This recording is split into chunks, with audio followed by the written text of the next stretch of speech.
অবশেষে উপাচার্য নিয়োগের প্রক্রিয়া শুরু। রাজ্যের ৩৬টি বিশ্ববিদ্যালয়ে উপাচার্য নিয়োগের প্রক্রিয়া শুরু করল রাজ্য। সুপ্রিম কোর্টের নির্দেশে এমনই বিজ্ঞপ্তি জারি করা হয়েছে রাজ্যের তরফে। আর আবেদনপত্র চেয়ে বিজ্ঞাপন দিয়েছে উচ্চশিক্ষা দপ্তর। আমরা জানি যে ২ বছরেরও বেশি সময় ধরে বিশ্ববিদ্যালয়গুলিতে উপাচার্য নেই।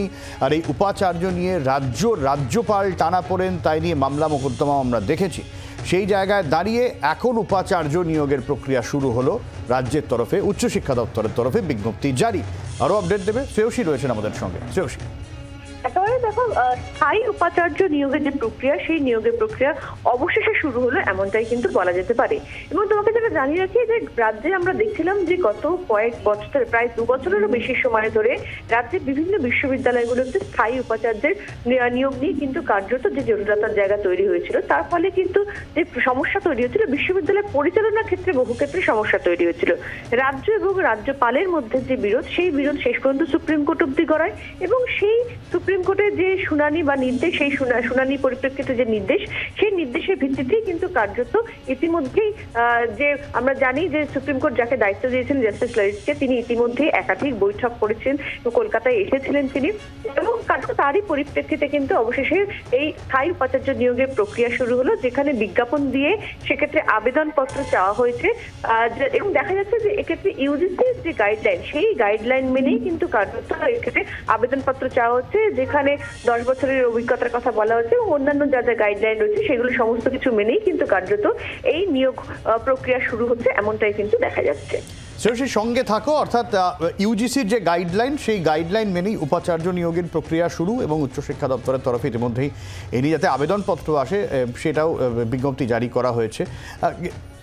এবং আমরা শ্রেয়সী, এই যে ৩৬টি বিশ্ববিদ্যালয়, এখানে ২ বছরের বেশি উপাচার্য নেই এবং আমরা যারা সাধারণ মানুষ তারাও বিষয়টা আঁচ করতে পারবেন শ্রেয়সী, যে ঠিক কোন পরিস্থিতিতে এই গোটা প্রক্রিয়াটা চলেছিল উপাচার্যহীনভাবে বা অস্থায়ী উপাচার্য নিয়ে। শ্রেয়সী সঙ্গে রয়েছে? আমি শ্রেয়সীর কাছে পরে আসবো। আমাদের সঙ্গে শিক্ষাবিদ পবিত্র সরকার রয়েছেন আমাদের সঙ্গে। পবিত্রবাবু, অবশেষে উপাচার্য নিয়োগের বিজ্ঞপ্তি জারি করা হলো। প্রায় ৩৬টি বিশ্ববিদ্যালয় এরকম একটা পরিস্থিতি তৈরি হয়েছিল, এটা নিয়ে আপনার প্রতিক্রিয়া চাইবো। আর একটা প্রশ্ন অবশ্যই থাকবে, এটা কি যা পরিস্থিতি তৈরি হয়েছিল, এটা কি খুব দরকার ছিল? না, একেবারেই দরকার ছিল না। রাজ্যপালের এ ব্যাপারে হস্তক্ষেপ করার কোনো প্রয়োজন ছিল না। কেন তিনি করলেন তিনিই জানেন। মোটামুটি ভাবে এগুলো রাজ্যের বিশ্ববিদ্যালয়, সেগুলোতে উপাচার্য নিয়োগ রাজ্যের অধিকার। সেটা যেরকমই হোক, এই অধিকার রাজ্যপাল উচ্চশিক্ষা দপ্তরের সঙ্গে আলোচনা করে তাতে সম্মতি দেন মাত্র। এটি হয়ে এসেছে এ পর্যন্ত এবং হওয়া উচিত ছিল।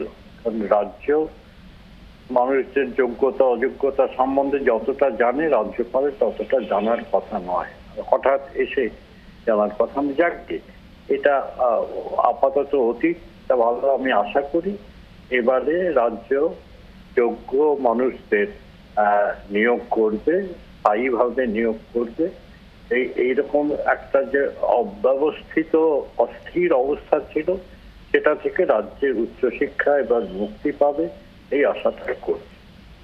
অনেক ধন্যবাদ পবিত্রবাবু। অর্থাৎ শিক্ষাবিদ তিনি বললেন যে এইটার কোনো প্রয়োজন ছিল না। আমি আবারও শ্রেয়সীর সঙ্গে যোগাযোগ করতে পারি কিনা দেখি। শ্রেয়সীর সঙ্গে রয়েছে? হ্যাঁ, রয়েছে। শ্রেয়সী, এই যে ৩৬টি বিশ্ববিদ্যালয়, যেরকম আমরা পবিত্রবাবুর সঙ্গে কথা বলছিলাম যে এটার কোনো প্রয়োজন ছিল না, কিন্তু এই ৩৬টি বিশ্ববিদ্যালয়ে ২ বছর ধরে আমরা এই টানাপোড়েন তো দেখেছি শ্রেয়সী, এবং তাতে ক্ষতিগ্রস্ত হয়েছে রাজ্যের উচ্চশিক্ষায়। দেখো, একেবারে কার্যত যে টানাপোড়েনের পরিস্থিতি তৈরি হয়েছিল, সেখানে দেখা গেছিল যে রাজ্যপাল তিনি অন্তর্বর্তী উপাচার্য হিসেবে যাদেরকে নিয়োগপত্র দিয়েছেন, তাদেরকে কিন্তু সেক্ষেত্রে রাজ্য সরকার স্বীকৃতি দেয়নি উপাচার্য হিসেবে। ফলে সেই জায়গা থেকে রাজ্য সরকারের বক্তব্য ছিল যে রাজ্যপাল নিয়ম না মেনে তিনি এই অন্তর্বর্তী উপাচার্যদের নিয়োগ করছেন, রাজ্যের সঙ্গে কোনো রকম পরামর্শ না করে। অন্যদিকে রাজ্যপালের বক্তব্য ছিল যে পরামর্শ করা মানেই সেটা মেনে নেওয়া, এমনটাও কিন্তু কোথাও বলা নেই। ফলে সেই যে জটিলতার জায়গাটা, সেই জায়গাটার জেরেই কিন্তু কার্যত বিভিন্ন বিশ্ববিদ্যালয়গুলোতে কিন্তু পরিচালনাগত ক্ষেত্রে সমস্যা হয়েছিল। যেরকম আমরা যাদবপুর বিশ্ববিদ্যালয়ের কথা বলতে পারি, যাদবপুর বিশ্ববিদ্যালয় সেক্ষেত্রে সমাবর্তন ঘিরে যে জটিলতার জায়গা তৈরি হয়েছিল, সেখানে উপাচার্যকে সরিয়ে দেওয়া এবং পরবর্তীকালে রাজ্য বলছে উপাচার্য তিনি দায়িত্ব নেবেন, আবার উপাচার্য তিনি একটা টালবাহানার মধ্যে পড়ছেন। মানে সামগ্রিকভাবে সমস্ত কিছুর মধ্যে কিন্তু কার্যত সার্বিকভাবে রাজ্যের উচ্চশিক্ষার ক্ষেত্রে কিন্তু একটা জটিলতা শুধু তৈরি হয়েছিল তাই না, ছাত্রছাত্রীদের সমস্যা হচ্ছিল সামগ্রিকভাবে। অনেক ধন্যবাদ শ্রেয়সী। বাংলার আওয়াজ, বাঙালির আবেগ, জি 24 ঘন্টা।